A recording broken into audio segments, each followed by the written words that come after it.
With the highest rate of population growth, Africa is expected to account for more than half of the world's population growth between 2015 and 2050. During this period, the populations of 28 African countries are projected to more than double. Experts predict Africa will account for more than half of the world's population growth in the next 35 years. 10 African countries, which are Angola, Burundi, Democratic Republic of Congo, Malawi, Mali, Niger, Somalia, Uganda, United Republic of Tanzania, and Zambia, are projected to increase by at least a factor of 5 by the year 2100.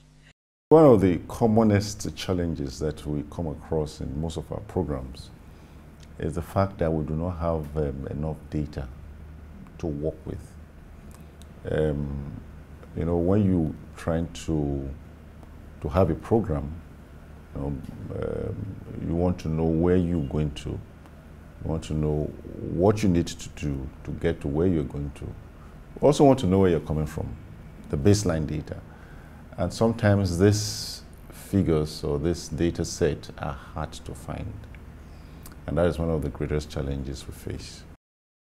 According to the United Nations report, while there is always some degree of uncertainty surrounding any projection, the large number of young people in Africa who will reach adulthood in the coming years and start having children of their own ensures that the region will play a central role in shaping the size and distribution of the world's population over the coming decades. There is a silver lining, in the young population that we have. If we can cater for the young population, we train them, we give them good education, education that includes sexuality education, that tells them how to manage their families, and we give them skills. We make sure that we have this productive base that as they grow into adulthood, they become more productive. If we can do that for our youth, then the population will be an advantage to us. But if we don't do that, especially now, because you see we have a window period now, if we can invest within the next 20, 30 years, we can reap a dividend from the population that we have now. Especially if you look at the fact that, when we talk about increase in income, it also has to do with how much do you retain as savings at the end of the month. And we know that if we have a big or a large dependency ratio, now dependency ratio has to do with number of working population, that is taking care of the population that is not working, the young ones and the elderly ones. If that ratio is not good enough, that means if you have a large number of people who are depending on the working population, at the end of the day, the money you save may not be enough for you to reinvest so that you can get more economic gain.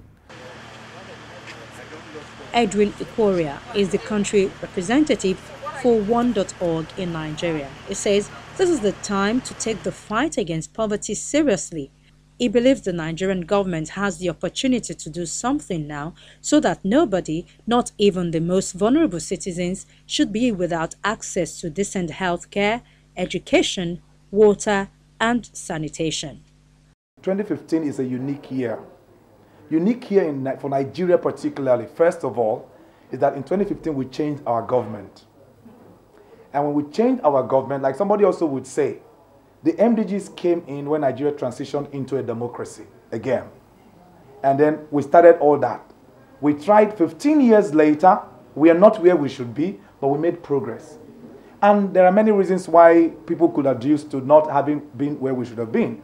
First of all, 5 years after MDG started, Nigeria had not even taken off. Okay? Why? Because of lack of awareness, because there were no institutions to monitor, because there were no concerted effort, no targeted investment to make sure some of these specific goals were met. Then 5 years after, we started making certain efforts, but of course, that will in itself affect the kind of results we get.